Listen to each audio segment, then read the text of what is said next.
Hi అండి. ఇది విజయవాడ గుణదల. గుణదల అంటే నాకు చాలా ఇష్టం. ఇక్కడికి వెళితే మనసులో ఉన్న బాధలన్నీ పోతాయి. అందుకే మనసు ప్రశాంతం కోసం నేను విజయవాడ గుణదలు వెళ్తూ ఉంటాను. ఈ మెట్లెక్కి పైకి వెళితే పైన మరియమ్మాత విగ్రహం ఉంటుంది. మరియమ్మాతకు మన మనసులో ఉన్న బాధలన్నీ చెప్పుకుంటే మన బాధలన్నీ తీరిపోయి సంతోషంగా ఉంటాం.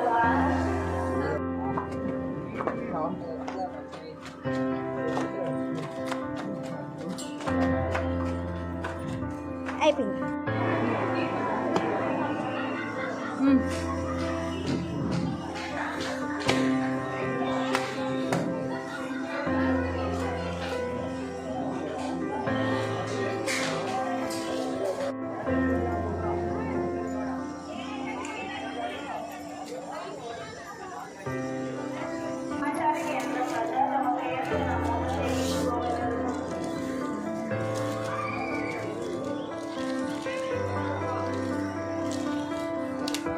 దేవాలయం పక్కన ఉన్న హాల్ నందు వైట్